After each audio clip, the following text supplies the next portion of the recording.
बिस्मिल्लाहिर्रहमानिर्रहीम। जी स्टूडेंट्स, आज हम एक नए चैप्टर के साथ, नए टॉपिक के साथ हाजिर हैं।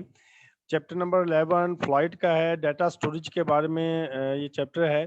इसमें जो कंटेंट आउटलाइन है, जैसे इसमें एक चैप्टर की आपके सामने है कि मेमोरी बेसिक्स क्या होती है, सेमीकंडक्टर, रैम क्या होती है, रोम क्या होती है, ये तमाम चीज़ें हम इंशाल्लाह कुछ ना कुछ इसको टच करेंगे।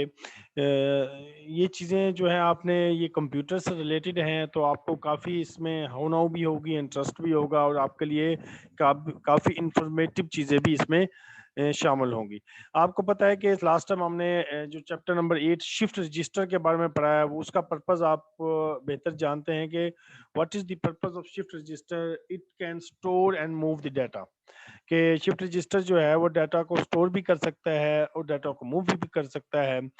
और लेकिन अब अगर हम स्टोरेज की बात करते हैं, तो शिफ्ट रजिस्टर डाटा तो स्टोर करता है, लेकिन लिमिटेड 1 बिट स्टोर करता है। ये तो लेकिन हमें एक लार्ज अमाउंट ऑफ डाटा जो है स्टोर करना पड़ता है, तो उसके लिए फिर हमें मज़ीद चीज़ें, मज़ीद टेक्नोलॉजी दरकार होती है, जिसके ज़रिए हम डाटा, हायर डाटा जो है स्टोर कर सकें। जैसे इसमें इंट्रोडक्शन में ये देखिए आउटलाइन दी हुई है, computer another type of system require the permanent और सेमी परमानेंट स्टोरेज। जैसे ना दो तरह की मोबाइल या उसमें लैपटॉप में देखिए एक हार्ड होती है, एक रैम होती है। अब एक परमानेंट स्टोरेज होती है, एक सेमी परमानेंट होती है। अब ये दोनों इंपॉर्टेंट होती हैं, एक एक लेवल में दोनों इंपॉर्टेंट होती हैं करके, लेकिन of large amount of binary bits micro processor based system rely on storage devices for their operation. यानी कि माइक्रो प्रोसेसर जो होता है, माइक्रो प्रोसेसर आप समझिए कि ये कंप्यूटर या किसी भी डिवाइस का दिल है, कि ये जो भी डाटा आपका प्रोसेस करना है, वो रैम में है या रोम में है, वो परमानेंट स्टोरेज में है या सेमी परमानेंट स्टोरेज में मौजूद है, उसको प्रोसेस करने के लिए, उसको रन करने के लिए वो मेन जो रोल होता है वो माइक्रो प्रोसेसर का होता है। अब इसमें कहेंगे for the operation because necessity for storage programs for retaining data during process. कहेंगे अब microprocessor based system rely on storage devices, मैंने कि ये स्टोरेज डिवाइसेस पर डिपेंड कर रहा होता है। मैंने कि अगर रैम या रोम नहीं होगी तो डाटा स्टोर नहीं होगा, तो फिर उसको प्रोसेस क्या करेगा। तो डाटा स्टोर करने के लिए हमें स्टोरेज डिवाइसेस, स्टोरेज टेक्नोलॉजी चाहिए होती है, जो इस चैप्टर में हम कुछ ना कुछ डिस्कस करेंगे। सबसे पहले हम बात करते हैं कि सेमीकंडक्टर मेमोरी बेसिक्स क्या होती हैं। मेमोरी क्या होता है? Memory is a portion of computer और other system that store binary data. देखें, अभी हमने स्टार्ट से पढ़ रहे हैं, पहले चैप्टर से ही भी बाइनरी, उनके डाटा जो भी स्टोर होगा इन फॉर्म ऑफ डिजिट होगा, बाइनरी होगा। वो बाइनरी क्या होगा? या जीरो होगा या वन होगा। कह रहे store binary data in a computer, in a computer memory is accessed millions of times per second, so the requirement of for speed and accuracy is paramount। मैंने कि इसमें स्पीड जो है पर सेकंड आपको ये डाटा प्रोसेस करना होता है, तो इसके लिए आपको स्पीड भी चाहिए, एक्यूरेसी भी चाहिए, हर लिहाज से। Very fast semiconductor memory is available today in modulus with several gigabytes of capacity. These large memory modules use exactly the same operating principle as smaller unit. So we will use smaller ones for illustration। यानी कि इसमें हम chapter में smaller से ही start करेंगे और फिर हमें आगे इसको लार्ज अमाउंट के लिहाज से बताएंगे कि कैसे ये प्रोसेस करता है। तो इट मीन्स कि अगर इसको समराइज किया जाए पॉइंट्स को, कि मेमोरी क्या है, कि ये इज वेरी इंपॉर्टेंट है कंप्यूटर के लिए, कि डाटा स्टोर करना है, उसको प्रोसेस करना है। फिर मेमोरी कितनी फास्ट होनी चाहिए, कि आप देखें, आप यूएसबी आपने देखी होगी, पहले 2G और 2 यूएसबी 2 होती थी, फिर यूएसबी 3 आ गई, अब शायद में भी और भी आ गई हूँ। तो यूएसबी 2-3 का मेन पर्पज ये होता है कि वो कितना फास्ट डाटा ट्रांसफर करता है। क्या आपने कंप्यूटर के अंदर यूएसबी लगाई, तो अब यूएसबी से कंप्यूटर में डाटा कितनी तेजी से जा रहा है और कंप्यूटर से यूएसबी में कितनी तेजी से जा रहा है। अब ये डिपेंड करेगा यूएसबी की क्वालिटी पर। यूएसबी अगर फास्ट है, सोफिस्टिकेटेड है, तो वो तेजी से डाटा ट्रांसफर करेगी। अगर वो अच्छी नहीं होगी तो वो डाटा जो है वो स्लोली ट्रांसफर करेगी और जो प्रॉब्लम करेगी। तो ये मेन इसमें कॉन्सेप्ट है, ये तो आपको मालूमात होंगी। आगे 3 तरह की टर्म्स पढ़ते हैं, यूनिट्स ऑफ बाइनरी डाटा, जिसमें bits, bytes, nibbles and words ये होते हैं। ये इसमें आप खुद भी पढ़ सकते हैं, बिट क्या होता है, बाइट क्या होता है, निबल्स क्या होते हैं और वर्ड्स क्या होते हैं, इसको हम समझने की कोशिश करते हैं। ये देखिए मैंने एक इधर स्केच बनाया है, इधर निबल के डबल भी आएगा मे बी, ठीक है। अच्छा, इसमें देखें कि ये मैंने एक एरे ली है जिसमें 16 बिट है। 16 बिट गिन सकते हैं, 1 2 3 4 2 1। और ये बिट मैंने रैंडम ले लिया अपनी मर्जी से, जो भी है, जस्ट समझाने के लिए मैंने आपको लिया है कि ये एक 16 बिट है। तो मैं आपको इधर समझाना चाहता हूं कि बिट क्या होता है, बाइट क्या होता है, निबल क्या होता है और वर्ड क्या होता है। देखिए सिंगल बिट वो 0 है या 1 है, इसको बिट कहते हैं। सिंगल बिट को हम, सिंगल एंटिटी को हम, वो 0 हो या 1 हो, उसको हम बिट का नाम देते हैं। ये एक बिट की डेफिनेशन है। अच्छा, उसके बाद बाइट क्या होता है? बाइट मीन के कलेक्शन ऑफ 8 बिट, मीन के 8 बिट का मजमुआ जो है वो हम क्या कहेंगे? बाइट। कलेक्शन ऑफ 8 बिट जो है हम उसको बाइट का नाम देंगे। जैसे इसमें देखें, ये टोटल 16 बिट थे, तो इसमें 2 बाइट हैं, 8 ये हैं और 8 ये हैं। अच्छा, निबल क्या होता है? Collection of 4 bit. 4 बिट को के कलेक्शन को हम निबल कहते हैं, और 2 निबल मिलकर बाइट बनते हैं, और एक बाइट में 2 निबल होते हैं। ठीक है। अगला जो पॉइंट है वर्ड, 3 टर्मिनोलॉजी है ना, बिट, बाइट, निबल और वर्ड। वर्ड क्या होता है? 16 बिट के कलेक्शन को वर्ड कहते हैं, और एक वर्ड के अंदर 2 बाइट होते हैं। एक वर्ड के अंदर 2 बाइट, एक बाइट के अंदर 2 निबल, और एक निबल के अंदर 4 बिट। देखिए कितना आसान से समझना है, थोड़ा सा तरतीब को याद रखें। एक वर्ड के अंदर 16 बिट होते हैं, और एक वर्ड में अगर मैं देखूं, एक वर्ड में 2 बाइट होते हैं, और एक बाइट में 2 निबल होते हैं, ठीक है, और एक निबल में 4 बिट होते हैं। और बिट की डेफिनेशन कर बता चुका हूं कि बिट मीन 0 और 1। इसकी प्रॉपर डेफिनेशन मजीद मैं आपको एक्सप्लेन कर देता हूं। ये देखिए मैंने इसको समराइज किया है कि bit, byte, nibble and word. Bit क्या? Individual binary digit is known as a bit. एक सिंगल, वो 0 भी हो सकता है, वो 1 भी हो सकता है, that is called the bit. आगे byte, collection of 8, collection of 8 bits known as 1 byte. Collection of 8 bit mean के 8 बिट को कलेक्ट करने से मीन के उसको एक बाइट का नाम दिया गया। और निबल क्या? Collection of 4 bit is known as nibble. इसका मतलब एक बाइट के अंदर 2 निबल होते हैं, एक बाइट के अंदर 2 निबल होते हैं। वर्ड क्या होता है? Collection of 16 bit, collection of 16 bit is known as, ठीक है, 1 वर्ड। और एक और टर्मिनोलॉजी यूज होती है लॉन्ग वर्ड की। लॉन्ग वर्ड क्या होता है? Collection of 32 bits is known as the long word. तो ये एक टर्मिनोलॉजीज हैं, यूनिट्स हैं, जो कंप्यूटर की लैंग्वेज में, इस मेमोरी की लैंग्वेज में यूज किए जाते हैं।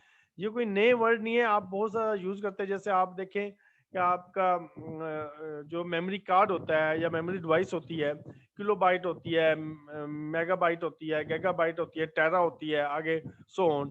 तो ये बाइट में ही काउंट होता है। बाइट यानी कि एक बाइट मीन 8 बिट, एक बिट में, एक बाइट में 8 बिट होते हैं। तो अब आप डिपेंड करता है कि आपके पास कितने बाइट मेमोरी है, ठीक है। इस तरह आगे जब आप डाटा ट्रांसफर करते हैं तो उसमें भी आ रहा होता है कितने बाइट जो है, ये कितने एमबी जो है डाटा जो है ट्रांसफर होता है। एमबी का मतलब होता है मेगा बाइट, यस मेगाबाइट होता है आई थिंक। तो इसमें ये चीजें आपने इसको, मैं ये यूनिट है इसके, आपने इसको आई होप के समझ आ जाएगी, आगे होगी। ये चीजें सारी इधर मेंशन की हुई हैं, अब इससे भी इधर से भी आप रिव्यू कर सकते हैं। आगे नेक्स्ट पॉइंट छोटा सा और है, बेसिक मेमोरी एरे। अब इसकी मेमोरी एरे क्या होती है, इसमें कैसे डाटा स्टोर होता है, इसको उसने फिजिकली ग्राफिकली रिप्रेजेंट करने की कोशिश की है। कह रहे कि each storage element in a memory can retain 1 और 0, डेफिनेट बात है। एक सेल के अंदर एक ही बिट आ सकता है ना, या 1 आएगा या 0 आएगा, उसको हम सेल का नाम देंगे। जैसे ये सेल है एक, ठीक है, ये एक सेल है, इसमें एक बिट आ सकता है। Memories are made up of array cells, मैंने क्या, मेमोरी जो होती है इस तरह के एरे सेल से बनी होती है। एक दो, जैसे देखिए 8 कॉलम में 8 है, इधर भी 8 है, तो टोटल इधर एरे 8 बाई 8 64 है। एक ये अरेंजमेंट है, एक अरेंजमेंट ये भी है कि 16/4 की एरे बन जाए, एक ये भी है जस्ट 1 ही रो बन जाए। तो ये एरे डिपेंड करता है कि आपने डिवाइस को कैसे ऑर्गेनाइज करना है, आप जो चिप बना रहे हैं, आप सेमीकंडक्टर मेमोरी बना रहे हैं, वो उसको कैसे डिजाइन कर रहे हैं, या आपकी डिवाइस पर, आपकी एप्लीकेशन पर, आपकी मैन्युफैक्चरिंग पर डिपेंड कर रहा होता है कि आपने एरे को कैसे डिजाइन करना है। एनी हाउ, ये तमाम की तमाम एरे 64 सेल पर मौजूद है। मीन कि इसमें 64 सेल डिफरेंट वे से उसने डिफाइन किया है। अब कह रहे कि memory is identified by number of words it can store times the word size. अब वर्ड्स अभी आपने पढ़ा, एक वर्ड में 16 बिट होते हैं, दूसरे लफ्जों में एक वर्ड में 2 बाइट होते हैं, ठीक है, एक ही बात है। अच्छा, अब for example 16,000 multiplied by 8, memory can store 16,384 words of 8 bits each। 8 bit each का मतलब कि एक 8 बिट ईच, इनके बाइट की बात करते हैं ना हम, 1 बाइट, हम देखें जब भी बात करते हैं किलो बाइट, केबी, मेगा बाइट, ठीक है, इस तरह टेराबाइट। बाइट इनके बाइट वही वाला है कि इसमें 8 बिट होते हैं, 8 बिट स्टोर होता है। The inconsistency here in common in memory terminology, the actual number of words is always a power of 2, which in this case, क्योंकि power of 2 होता है in this case, जैसे अगर 2 की पावर 14 जो होंगे is equal to वही वाला ऊपर वाला फिगर अगेन आ जाएगा। However, it is common practice to state the number of to the nearest thousand, in this case is 16,000। हम nearest thousand की बात करते हैं, जैसे बनते तो 16,384 हैं, लेकिन nearest हम कह सकते हैं 16,000, तो जो आगे वाले हैं उसको इग्नोर कर देते हैं, लेकिन ये टोटल बिट जो है यही बनेंगे। आगे नेक्स्ट पॉइंट जो है मेमोरी एड्रेस कैपेसिटी, करके representation of a cell small memory chip, जैसे 8/8 है, यानी कि 8 सेल, 8/64 सेल होंगे इसमें। 8/8 मेमोरी चिप जो है इसमें 64 सेल है, इट मींस कि 64 बिट इसमें आ सकते हैं। The location unit of data in a memory array is called address. The location of a unit data, जहां डाटा स्टोर होगा ना मेमोरी में, उसको एड्रेस कहते हैं। मतलब कि आपने इंटर किया वो डाटा, आपने कुछ डाटा कीबोर्ड के से इंटर किया, वो डाटा जिस जगह जाके स्टोर होगा उसको एड्रेस कहते हैं। द एड्रेस, जैसे इसमें पार्ट बी में भी शो किया गया, जैसे आपने 5 तो इधर स्टोर हो गया, ठीक है, देखिए फिफ्थ रो और फिफ्थ कॉलम, फोर्थ कॉलम में ये इसका एड्रेस है। जैसे address of the blue bit is 5 row and 4th column, ठीक है। इसी तरह इसमें देखें, the address of the blue byte is 3 row 3, इधर डाटा को स्टोर हुआ, तो इसलिए इसको डिफाइन कर दिया। तो एड्रेस क्या है कि आपका डाटा कहां जाके स्टोर होना है। So you can see the address depends on how the memory is organized into units of data। अब एड्रेस क्या एक्चुअली क्या है कि आपने मेमोरी में यूनिट्स डाटा जो है कैसे ऑर्गेनाइज करना है, कि आपने कौन सी जगह जाके, जैसे आपने एक रैंक बनाया होता है ना, आप कहते हैं इस रैंक में इस जगह जाके इस जगह बुक रख दे, ठीक है। इसी तरह ही आप कंप्यूटर में जो डाटा इंटर करते हैं तो वो भी यही करता है कि ये कॉलम और एक इस रो में जाके इस पोजीशन में जाके आप ये डाटा जो है वो स्टोर कर दें। Personal computer have random access memory organized in byte. This means that the smallest group of bit that can be addressed is 8. वही बात आ जाती है कि जो मेमोरी होती है वो बाइट पर मुश्तमिल होती है। इट मींस के इसमें 8 बिट स्टोर कर सकते हैं। एक छोटी सी और एग्जांपल है इसकी, ये देखें करके expansion of 864 bit array to 64 byte memory. The address of a byte in an array is specified by row and column. यानी कि वही कि आपने कोई भी आपने स्पेसिफाइड करना तो आप क्या करेंगे, आप कहेंगे इस रो और इस कॉलम में इस पोजीशन पर जाकर ये बिट जो है वो स्टोर हो जाए। In this case the smallest group of bit that can be accessed is 8। Mean smallest जो बिट्स होंगे वो कौन होंगे, बाइट। क्योंकि कंप्यूटर में स्मॉलेस्ट बिट्स की जो क्वांटिटी बताई गई है वो बाइट है, मीन बाइट से स्टार्ट होता है। Byte mean 8 bit. जैसे इसमें मेंशन किया गया 8 बिट की ये एक रैम बनाई हुई है जो मैन्युफैक्चर में दिखाई गई है। The address of blue byte is row 5 and column 8। ठीक है, रो 5 बताई गया और कॉलम जैसे ये देखिए रो 5 और ये कॉलम 8 है। यस, तो ये चीजें इसमें हैं। आगे इसकी कैपेसिटी क्या होती है, लास्ट पॉइंट के the capacity of a memory is total number of data units that can store. किसी भी मेमोरी की कैपेसिटी मिल के उसके अंदर जितना डाटा स्टोर हो सकता है, जैसे अभी बताया कि अगर 64 बिट है तो इसमें 64 बिट ही स्टोर हो सकते हैं। इन बाइट ऑर्गेनाइज्ड मेमोरी जैसे the capacity is 8 byte which is also 64 bit. Capacity 64 bytes भी हो सकते हैं। बाइट्स में 64 बाइट्स में कितने बिट होंगे, 8 से मल्टीप्लाई कर देंगे। Computer memories typically have multiple gigabytes internal memory, multiple gigabytes internal memory, GB, जैसे हम जीबी का नाम देते हैं। Computers usually transfer and store data as 64 bit. Computer जो नॉर्मली वो 64 बिट आपको पता होता है words, bits words, in which case all 8 bits of row 5 in each chip would be accessed।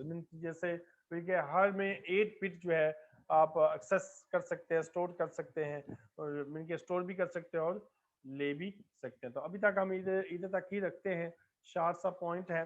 तो ये इंटरेस्टिंग है, आप थोड़ा सा इसको दिलचस्पी से इंशाल्लाह पढ़ेंगे तो आपको उम्मीद है कि ये चीजें समझ आ जाएंगी। तो हम इंशाल्लाह आप आपके क्वेश्चन की तरफ आते हैं।